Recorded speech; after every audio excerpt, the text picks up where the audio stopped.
If you struggle with chronic stress and anxiety and you felt like no matter how hard you try to stick to those calming habits that you know are going to help, things like journaling or improving your diet, moving your body, and you just find it impossible to stick to it consistently, and then you get frustrated because you get pulled back into anxiety and anxiety inducing habits, I want you to hear this. It's not because you were broken, and it's not because you were lazy, and it's not even a motivation issue. After coaching women through nutrition for weight loss and then nutrition for cognitive health and mood balancing, what I found is that this is mostly an identity issue. And at the root of it are the beliefs you hold about who you are. If this concept feels a little bit too out there for you, or you don't really believe in this stuff, I really do encourage you to stick with me through this video, because I'm going to briefly explain the psychology of this, and then I'm going to tell you the steps to take to shift it. Because deep down, if you believe you're not worthy of peace or you're not capable of consistency, your brain is going to find subtle ways to sabotage even your best of intentions. So today we're going beyond the surface level solutions and getting to the root cause of anxiety that nobody talks about: your self-identity and the limiting beliefs that shape it. First, you need to know that we are not born anxious. Anxiety doesn't just show up. It grows when we feel unsafe, especially internally. Some of us may be a little more predisposed to it, depending on how our nervous systems are formed, but we're not born with crippling anxiety. And so often, that lack of safety is rooted in quiet, painful beliefs that are like a soundtrack running in your subconscious mind. These are thoughts like, I'm not doing enough, or I'm not good enough. I should be doing more, or I always mess things up. These beliefs shape your identity without you even realizing it. You start to actually become the person who can't follow through. You become the person who stays stuck. You become the person who doesn't deserve calm or peace or even to be respected or have her needs met. So if those are things that are constantly running in the background, then every time you try to create change, your nervous system will resist it because it sees change as a threat to that old identity.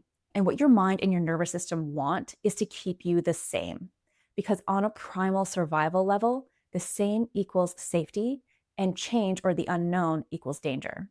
So if you're repeating habits to keep an identity that is limiting you, your subconscious will still push you to keeping that same person. But you need to stop and realize those beliefs are not facts and they can be changed, which means that your identity isn't permanent. It can evolve.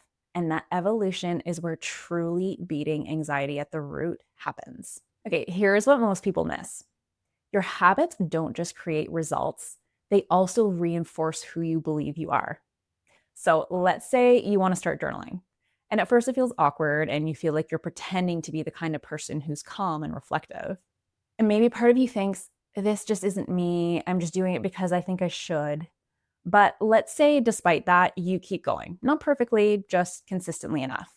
And then maybe one day you notice you feel a little clearer, or you react a little less intensely to something, and something shifts inside. Maybe you even start to look forward to journaling, and then before you know it, you're automatically reaching for your pen every morning. That's when a quiet voice says, maybe I am someone who takes care of myself. That thought doesn't come out of nowhere. It's the result of showing up, even in small ways, over and over again. There is actually a process for this, and the acronym is BETDAR. The process is you first have a belief, which leads to an emotion, which leads to a thought, then a decision, which leads to an action, and then you get the result.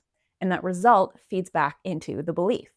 So with every action and result you get, you're either reinforcing your old story or helping to create a new one. If your belief is, I always mess things up, then every missed habit will reinforce that belief. But if your belief becomes, I show up for myself even when it's hard, then every time you try again, you become more of that person. So how do you know what actions will really be the best ones for you to take? Because we're all different. And if you're like me and so many of the anxious, burnt out women that I work with, you've likely been living a life of people pleasing, disregarding your own needs, and putting everything and everyone else above yourself. Maybe for so long that you've lost touch with what your needs even are. This is where our core values come in. A lot of us are chasing this invisible version of perfection that never really belonged to us in the first place. Maybe it came from your childhood, it could have come from social media, It can come from an emotionally abusive relationship or from a culture that celebrates what you do over who you are. So we end up trying to become this ideal version of ourselves. And when we fall short, we feel anxious, ashamed, or like we failed at something. But what if you stopped chasing someone else's definition of enough and then started asking, what do I value? When you are clear on your values, maybe it's something like peace or growth, honesty or rest, you give yourself permission to build a life that actually feels good to you instead of one that just looks good to other people. If you've been out of touch with yourself for a long time, figuring out what your core values are might feel really foreign to you. So instead, start with preferences. Take a bit of time to notice the little things that you prefer. Do you prefer being alone in the quiet, or do you like being around people and noise? Do you like getting up early in the morning, or do you feel you're at your best when you sleep a little later? A big one that lots of women deal with is food. What types of meals do I actually prefer? I often see moms struggle with this one. It should be simple, but it's something that becomes so convoluted after years of putting a family ahead of her own needs. So start here, start with preferences. And then once you've come back in touch with yourself a little bit, then start wondering about your more core values. What all of this does, it helps you remember your true identity because you don't have to become someone new. You just need to come back to the person you've always been underneath the pressure and the masks and the noise. This is where real alignment and real anxiety relief begins. So here's the thing about limiting beliefs. They are sneaky. They don't usually shout, "Hey, I'm your core issue over here."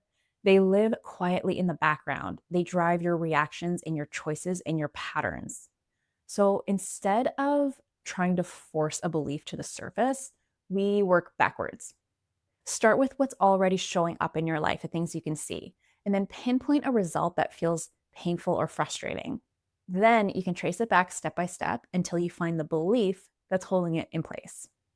So, what we're going to do is we're going to take that belief to result process and work it backwards. This is where that BETDAR comes in. So we start with a result. What keeps happening in your life? And we look at what action caused the result. What are you doing or avoiding? Then you look at the decision that led to the action. What choice are you making in the moment? Then you can look at the thought that led to the decision. What thought was running through your mind at the time? Then we can look back to see the emotion that caused the thought and then the belief that caused the emotion. So let's walk through an example of this. So if your result is, I never exercise consistently, the action that leads to the result is, so if I miss a couple of days, I just stop and I never do it again. The decision could be, I decide that I already messed it up, so I should wait until next week to start again. The thought could be, if you're going to do it, then you need to do it perfectly. The emotion that leads to that thought might be fear of being judged for being less than perfect. And the belief that causes that emotion, if you do something imperfectly, you're not worthy of being loved and respected. So if you believe that you have to do something perfectly or not at all, but you never seem to be able to do it perfectly, what are you going to do? You're not going to do it at all. All or nothing thinking is so common in limiting beliefs in anxious and burnt out women. But once you spot the belief at the root, you're no longer stuck in that loop. You're aware of it now. And that awareness is what opens the door to change. I actually created a free BETDAR worksheet to help you do this step by step. You'll find the link below. So now, once you've uncovered your limiting belief, here is the next step. You don't need to do anything right away. Just by uncovering the belief and bringing it out of the subconscious and into the conscious mind, it's like shining a spotlight on it and it takes its power away. Just this awareness can be enough to create change. But if you feel called to, you can also start to ask some questions. Like, where did this belief come from? Does it still feel true to me? What belief would I rather live by? And are these even my words? Sometimes we adopt other people's beliefs as our own, especially when we're younger. Or you can take that limiting belief and create an opposite one. So, for example, if your limiting belief was, if you do something imperfectly, you're not worthy of being loved and respected. Maybe your new one that actually aligns with your core values could be, I am worthy of love and respect, regardless of the actions I do or don't do. And you can ask yourself, if I already believe that, how would I act? Let's say your new belief is, I'm allowed to grow slowly, or I'm someone who keeps showing up even when I miss a day. Then you can just take one small action as if that belief were already yours. With that belief, it doesn't matter if you miss 2 or 3 days of your workout program. You just pick it back up the next time you can and you continue on. This is how you shift not just your habits, but your identity. You act as the version of you that holds the new truth. And little by little, your nervous system starts to trust the change.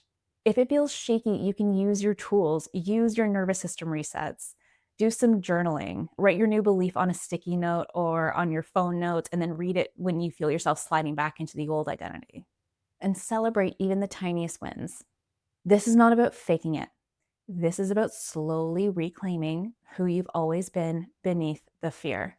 One thing that I've truly learned about anxiety over a lifetime of dealing with it, but most particularly in the last 10 years of my life with educating myself and dealing with it personally and taking real action into getting rid of it at its root. Anxiety at its root is fear. It's fear that you can't count on yourself to take care of yourself. So if you can shift your beliefs and slowly teach yourself that you can trust you no matter what life throws at you, that is truly the step to relieving anxiety. So, if anxiety keeps pulling you back in, if you can't seem to stick to the habits that you know are going to help you, this work, this shifting beliefs in your identity is the missing piece. It's what I help every one of my clients with because this is where real, lasting change begins. And it's not with more effort, it's with more truth. And when you shift the belief, you soften the anxiety. And when you shift the identity, your habits start to hold. So try using the BETDAR method just once this week. Pick a result that you're struggling with and trace it all the way back. Then ask, what is this belief rooted in? And what would I rather believe? And how would I act if that were already true? You don't need to become someone else. You just need to come home to yourself one small action at a time. If this helped you, I'd love for you to like, subscribe, or share it with someone who's tired of white knuckling their way through growth. And in next week's video, we're going to explore a form of perfectionism that almost no one talks about. I call it Type B Perfectionism, and it's not the high-strung go, go, go version you've probably heard of. That's Type A Perfectionism, the more driven, overachieving, or tightly controlled person. Type B Perfectionism is quieter. It freezes and overthinks and avoids action because the fear of failure feels paralyzing. If you ever thought, if I can't do it perfectly, I'd rather not do it at all, you're not going to want to miss this one.